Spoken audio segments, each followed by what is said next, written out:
Kei ngā mana, kei ngā reo, kei ngā waka āhuatanga maa, raurangatira mā tēnā koutou katoa.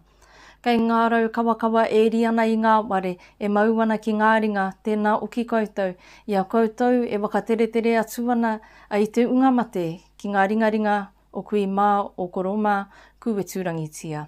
Are atu rā koutou ki te pōnui, ko te unga ora kanu o mai ki konei, tēnā tātou katoa.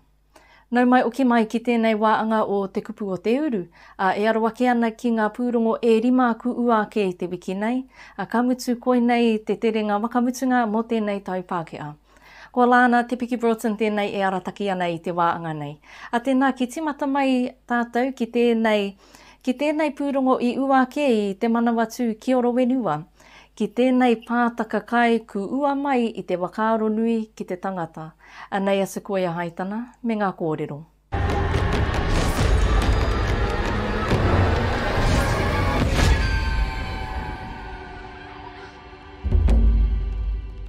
I ahu mai tēnei kaupapa o te Pātaka kai i ngā wā o te Te Uru tā.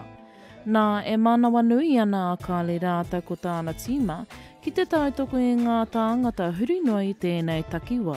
Naturally, people thought that COVID was, putting people into hardship and, losing jobs and the cost of living and things like that. But this past year, the last couple of months, the last 6 months have been absolutely insane.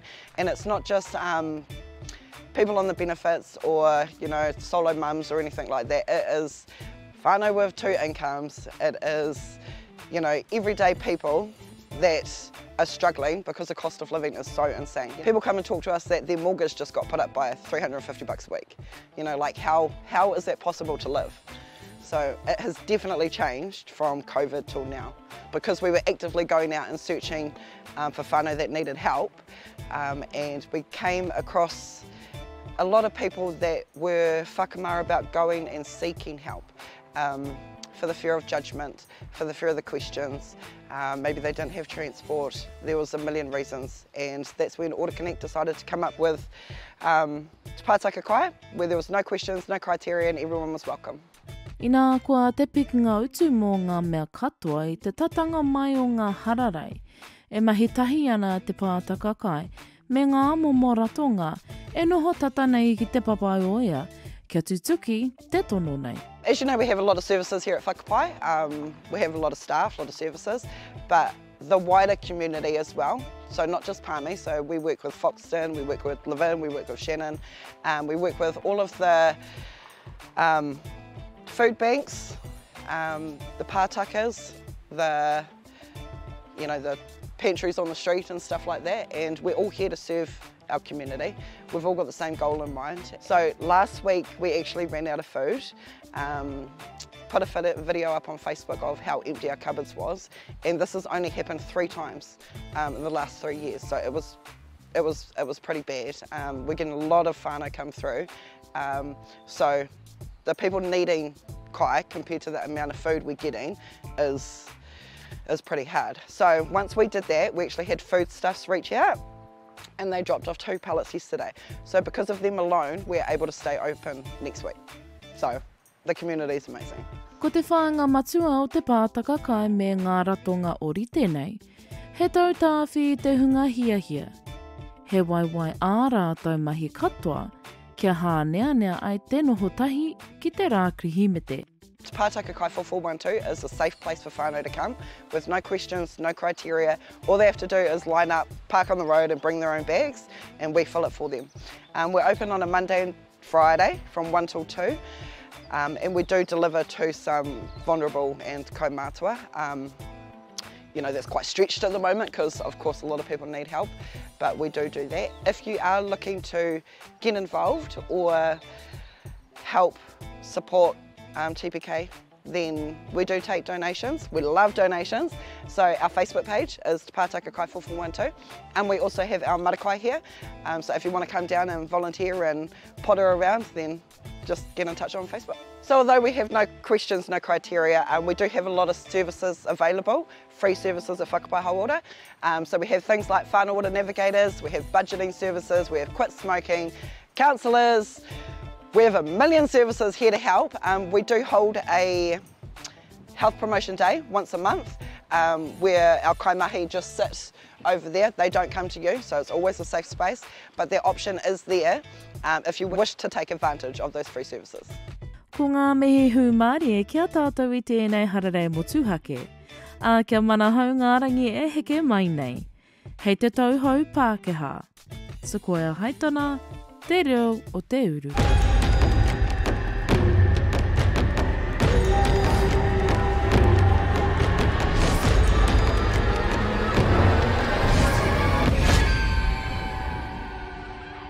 Tēnā koe Sequoia I ngā kōrero mo Te Pātaka kainei ki Te Manawatū ki Horowhenua.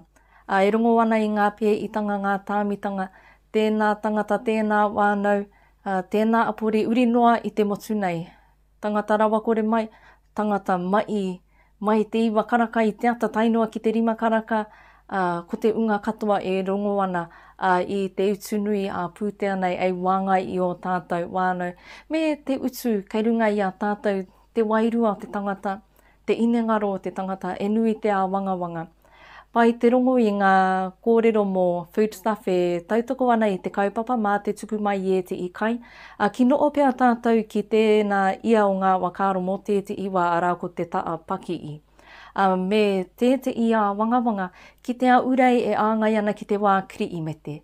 Tēnei wā o te tau ka kite te nui o ngā wakatairanga, mō ngā kai, mō ngā taputapu, mō ngā pere ana, tēnā mea.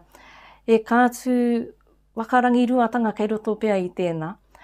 Ko te wakarangi rua I te tikanga o te rā, ki tua o te noo a wānau, ki tua o ngā wakapono āi, ko te whakapaoho I ngā pūtea, arā ka tai atu a tātou tamariki ki te kura, ka ua waka māpea, mena kāre I a rātou ngā rawa a tēnā atu tamai tino reira. E wānanga pēr, e wānanga mā tātou ki whakahoki I ngā wakaro, I ngā mai āringa, ki te tikanga o te rangira, tērā pēr, e wakapono ki tērā whānau, tērā pēr, ko te noo a wānau ki tērā tangata, ko te mea nui, kei te pūmau ki tērā whakaro. Oi anō e te iwi, me uri tō tātou waro ki tēnei kaupapa, ku wakatūria mo te unga rangatai, mo te unga ririki. Mo te unga ririki e noo taiwhenua ana. Ko te kaupapa, ko Tū Manawa. Whakarongo mai rā.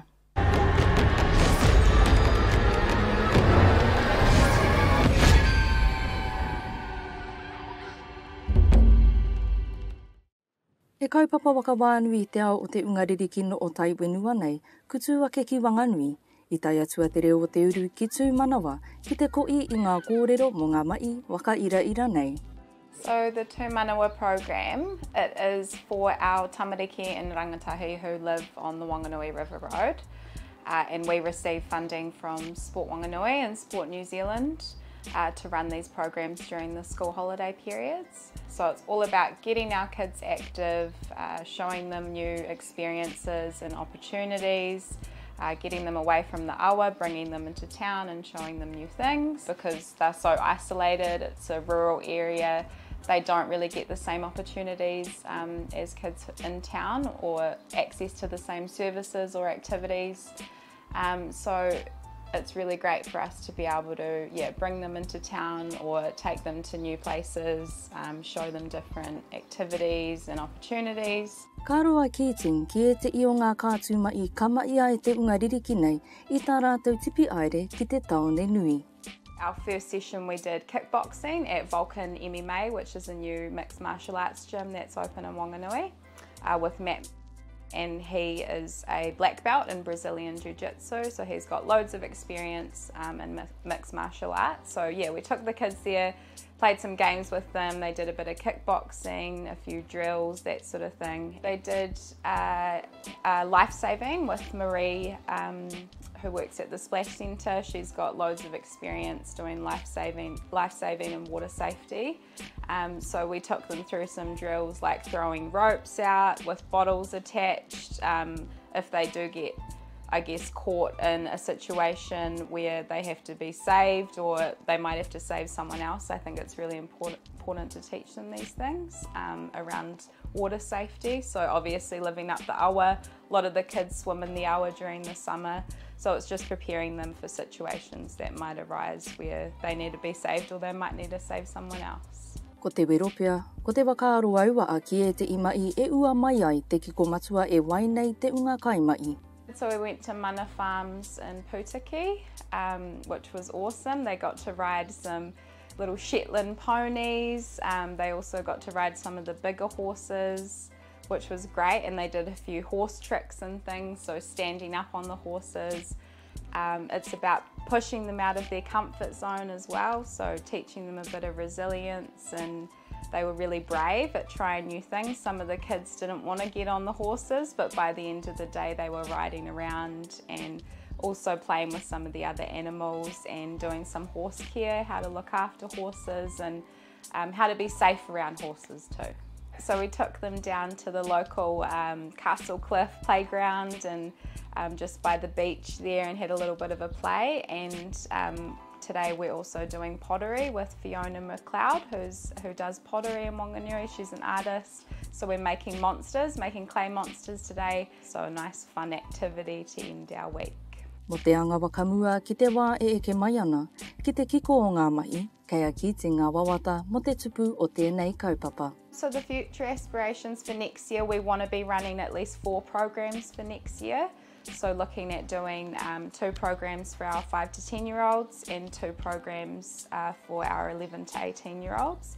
We're not really sure what's on the cards yet, so that's something that we're still in the planning phases of, but it's about building on these activities that we've already exposed them to and already tried, but also finding new activities for them to do as well. Tērā te kiko ki mārama ke ai ngā āhuatanga o te tamaiti i tēnei au whānui. Engari mo te paitata i ki tēnei rātou, e mainoa pia i ngā mai e pāreka ana ki te ngākau. Alana Broughton, Te Reo o Te Uru.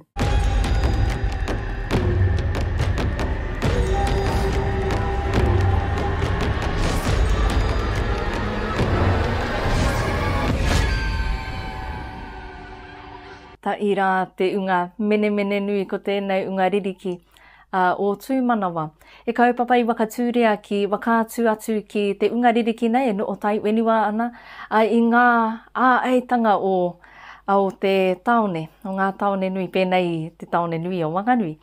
Engari, me kōrero o ki tātou, me kōrero ia ngā painga, ngā ua o te no o Horowhenua.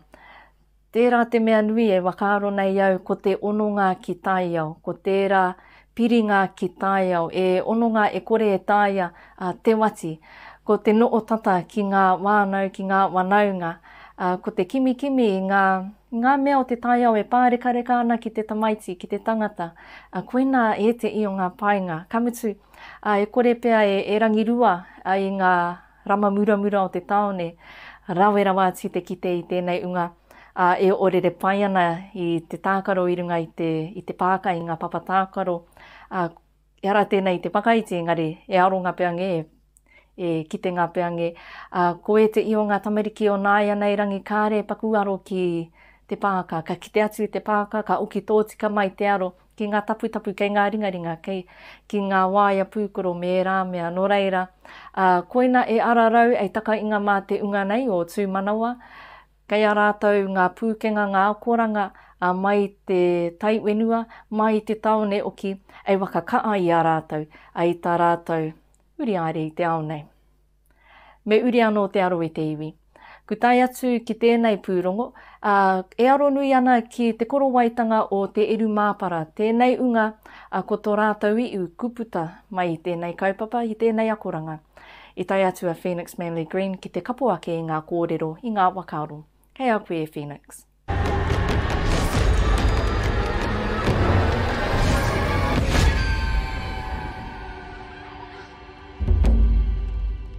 Ko te ui wakapu mai tērā o te kura o te uru māpara, i tū ki te ware o te piere o te rangi, ki te pukenga i ngā motu. Ko te eru āpainga o te tangata, ko te eru māpara. The main cup of today is to celebrate the students' success in reaching this milestone in their lives. For many of them, it's their first acknowledgement that they can achieve in this space. And so, although it's a graduation of sorts, it's also just the first step for a long life journey of learning. And for a lot of them, they've discovered new talents and being able to focus a bit more on what they want to do with their lives. And many of them have come from places where they may have been done with the schooling system, but they weren't done with learning. And so today I was celebrating their success in learning and being able to persevere and gain those tools and acknowledgement for the hard work that they've done as well. A lot of these kids had been disregarded by the mainstream environments, and they had no confidence when they come to us, and a lot of it was building a bridge. A lot of my role was building a bridge back to mātauranga and getting them to trust people again and have faith, you know, in good people around them. So yeah, it's been a long day coming, and I'm pretty stoked to see the ones that are here that have come from a long way back to where they are now. So it's awesome.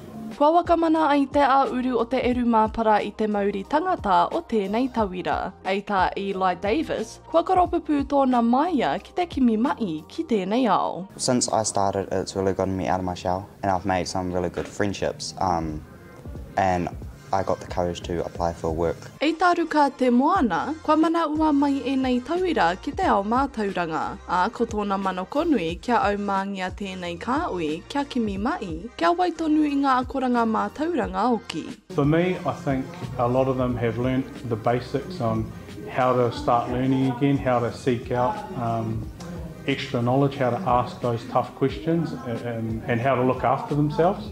So that was the very basic foundations of it all. So from here on, I just hope that they trust themselves and back themselves to either carry on studying or go into employment. And we've got some pretty cool stories, pretty harrowing stories about these tamariki and how far they've come this year. A lot better, because before coming to Te Uru Māpara, I didn't really like going to like kapahaka and all that, but now it's like being at Te Uru Māpara, it's made it a lot easier for me to learn Māori and the culture. Ei tā Davis anō, kua wakatū wera tēnei kura I tōna ngākau ki ngā ua o te ao Māori, kia māro iro I tōna tū ki tēnei ao. So very grateful for all the experiences and opportunities I've had this year. I have massive appreciation for my family, my classmates, Roka, Nicole, Roseanne, and everyone else that has shown me support this year. Phoenix Manly Green, Te Reo o Te Uru.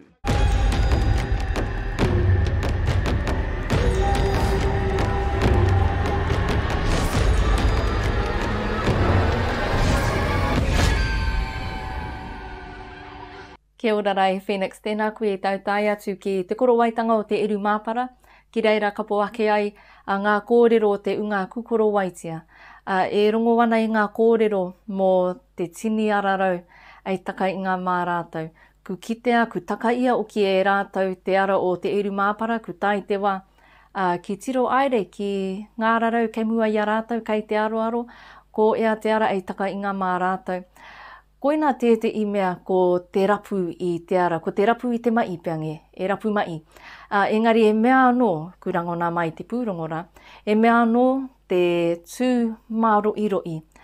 Ko te upoko ki runga, ko te kauwai ki runga, ku tau te tinana, e tū tika ana, ku rite ki te rapu I te mai me te tau o te rā āhuatanga, te rapu aere.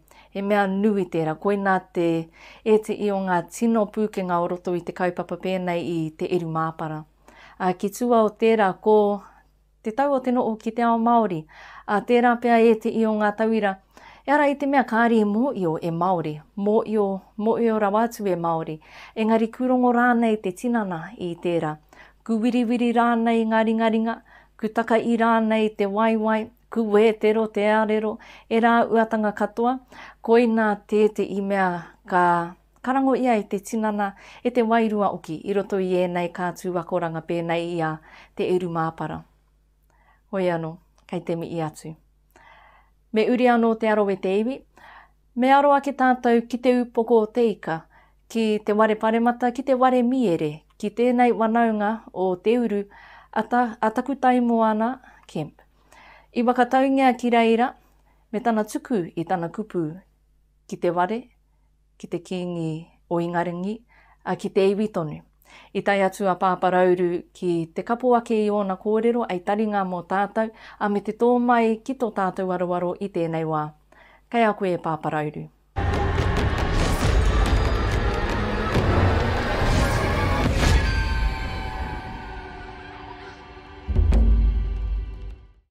Kua tai wati nui ngā toka tū moana o taku tai moana camp ki tāna kau au tuatai ki te ware pāremata. Ko ia ko camp, te matakano i o te pāti Māori mo te takiwā o tā maki makaurau, e tū waka i tinei ki mua te ao. And now, because of you all, I am here. Thank you, Tamaki Makaurau, for believing in me. You are why I'm standing here today. You voted for change and I will deliver that change for you all day, every day. It's an emotional day today to be able to do your maiden speech in the whare here at Parimata, but really overjoyed to see all my whānui. Te ātahu ngā kōrero taku tai moana, te kawe no hoki ngā i tōna whakapapa ki roto i te whare nei, te kawe nei i tōna whakapono, me te hāhirātana, tōna here ki te hāhirātana ki ona pakeke, ki tōna whakatipuranga ki runga i te marae. I'm a Ringaraupa, grassroots marae girl born and bred, caring for whānau runs through my blood just like my tūpuna, who 100 years ago fought for the rights for a tiriti-centric Aotearoa. E koroa i tia ana a camp e ngā ua take o ona mātua, e pūmau ana eia ki te wairua o ona tupuna ai ara i aia i tēnei ao, te ao te tōranga pū. You know, my grandparents and my parents were my inspiration. I mean, everything that I was taught, the way I was brought up, on our marae, to manaaki whānau, with aroha, is at the forefront of everything I do. And I've done that due to my humble beginnings and upbringing at Taki Reo marae. They're always at the forefront of what I do. You know, I'm surrounded by great pou, Paparangi McLean, Papa Martin. Ona mahi nui i timata ai i wāinga nui nā rangatahi. Te kaha o te rangatahi, tērā rōpū no roto mai te whārua o Manu Rewa, a ka tā mai ki te wāhano nā whakataitai tōranga pū. I roto i tērā āhuatanga i nā te hāpori tonu. Nā rangatahi o te hāpori o Manu Rewa i tonu atu kia aia, kia tūaia. Kia tūaia ki te hāpai, ki te kawe o rātou kōrero. I tautoko kahahia e mātou nā kaumātua kuia o te marae o Manu Rewa. Kei te eke tangaroa, kei te eke panuku. A taku tai moana, māroto i ngā wai pōkare o te ware pāremata. I've got to say it's not the nicest environment, it's an ugly environment actually, and it's really around the attitudes and behaviour of the way people engage inside that whare. You know, it's actually not, it's not mana enhancing at all, but you sit there and you've got to think about how you can counteract that behaviour. You know, we've got to be able to continue to challenge the way they behave, but you've got to challenge it with their writings, with their laws. Ko kite i te ngaua o te taniwha me ona niho koi nei, e kaitunu nei, e kaiapo nei, i wā tātou mahara, i wā tātou tikanga, i tā tātou reo, a mea tātou tamariki mokopuna.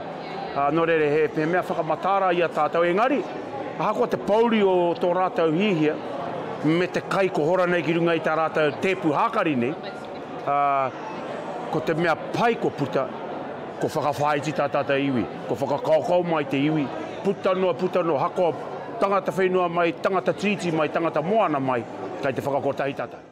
Kei te tūtautoko nui te pāti Māori i te karanga matua a tō tātou kingi Māori.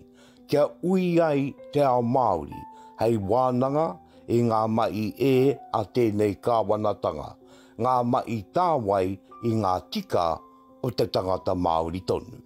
He painga nui, me karanga hia te kiingi. Me karangahia aratana. Me karangahia tēnā iwi, tēnā upoko ariki, te kōrero, te wānanga, me pehera tātou te whawhai I te taniwha niho koine. I just want to say to our whānau that the power is in their hands. And I'm a true testament to that. You know, we were 500 votes behind. Special votes were counted. We were 4 ahead. And that at a recount, we were 42 votes ahead. Now that power belonged to our whānau. And when we said every vote counted, it really did, and every vote mattered. But it's up to our whānau to rise up, to believe in themselves, to uplift themselves and get out there and believe in Māori and to stand up against this government. Our whānau can do that. We just have to encourage our whānau to believe. E taku tai moana, nā tō wakapono, nā tō koutou wakapono, me te wakapono a te iwi nui. Kua eke atu nei koutou ki te taumata, ei mata kanui, hei reo mo te ao Māori tonu atu. Alana Broughton, atu I te ware pare mata, Te Reo Te Uru. Never forget, we are magic people. We live in an Aotearoa home. We will walk and talk, and we are proud to be Māori. Toitu te reo Māori, toitu te whenua, toitu te tiriti, believe in you, believe in me, believe in Māori.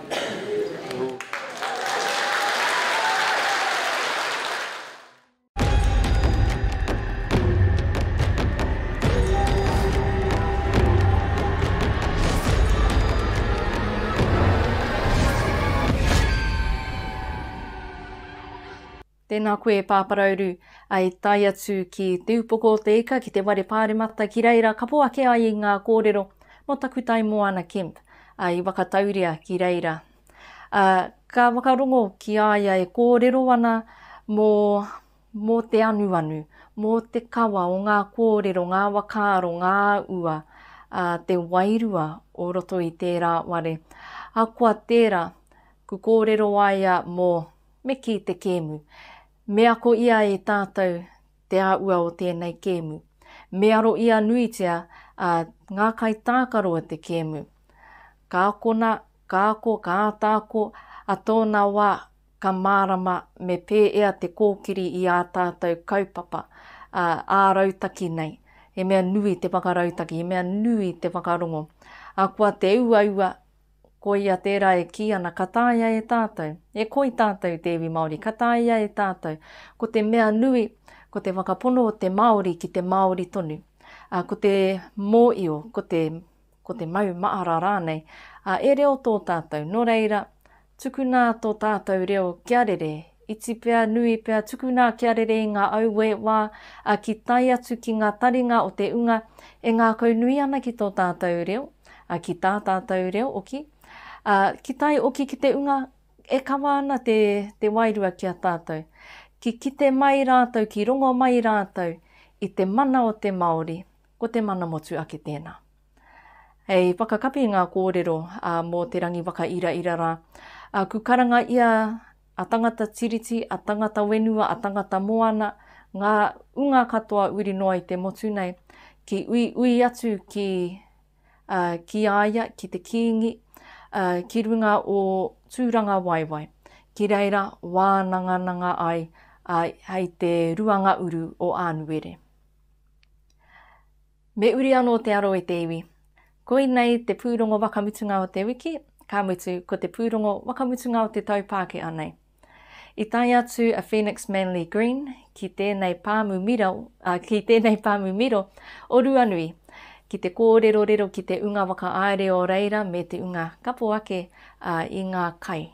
Nō reira, kei a koe e Phoenix.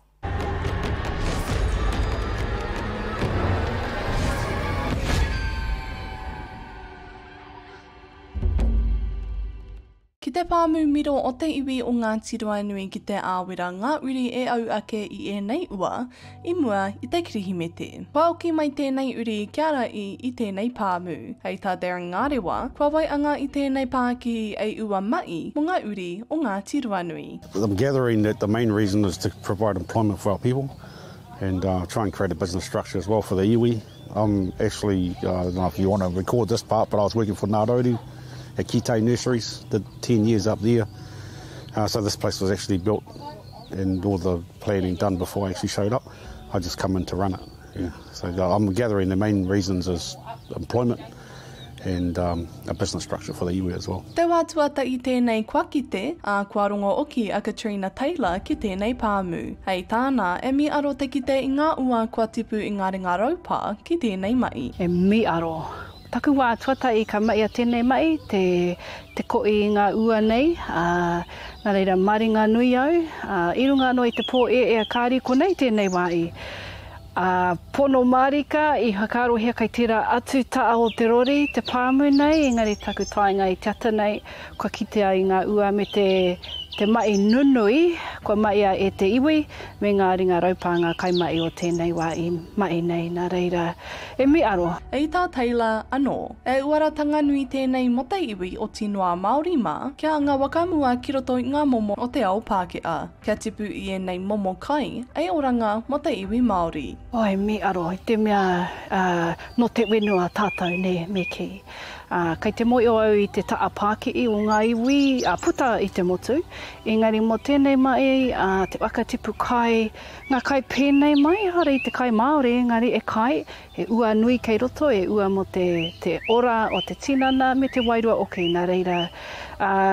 Koina pia te āhuatanga o te Māori, kei te anga whakamua tātou, kāre tātou I te noho anake ki runga I te marae, engari kei te puta atu ki te ao ānui. In my travels, particularly through the nursery business, it's a place environment where you don't have to have a lot of skills, which, good workers, our people generally, good workers, hard workers, but lack opportunities to become skilled in anything that we can carry into the bigger world. Nā enei ua o te iwi, ka au kai te wānau Taylor I tēnei wā o te Kirihimete. Ka kaingia, ka ruiruia ki runga I o mātou pūrene mo te wā Kirihimete kei te tūmai. E rawe oki te inu anumi kia mātou, ngā smoothies, nā reira ka wai o eti kia roa ake kia kaue pau I te rākotai, engari waimari e mātou te wānau kia kaingia e nei o ngā ua o tō tata iwi. E tā Taylor anō, e waimari e ngā wānau o te iwi ki tēnei pāmu, kia wiwi I e nei miro I tipu ki roto I te wenua o ngā tirua nui, kia ora ia I te tepu mo te Kirihimete. Phoenix Mainland Green, Te Reo o Te Uru.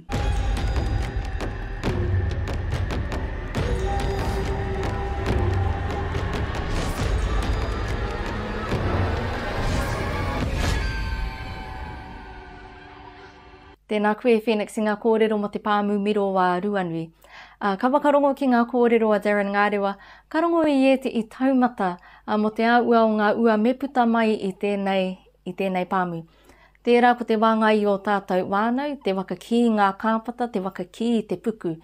Tērā oki ko te wakarite I te ima I mai ma te tangata o roto I te iwi, e pai ai te utu I ngā kai I ngā pere.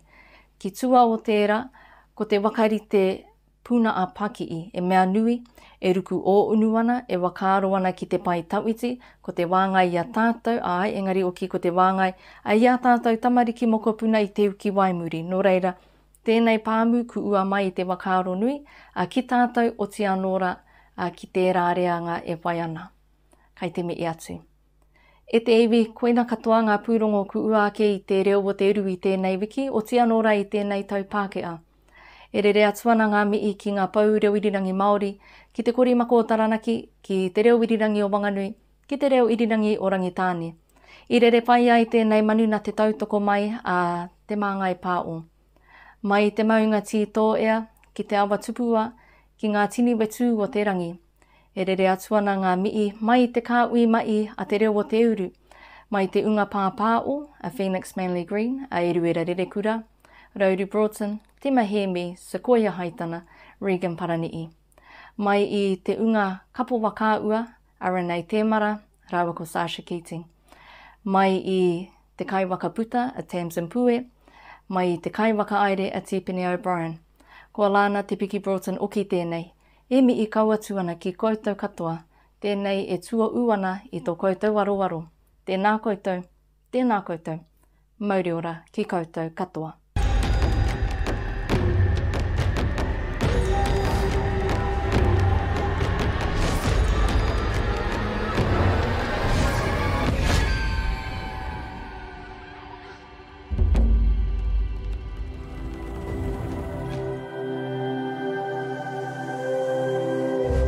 Ko te reo, te take.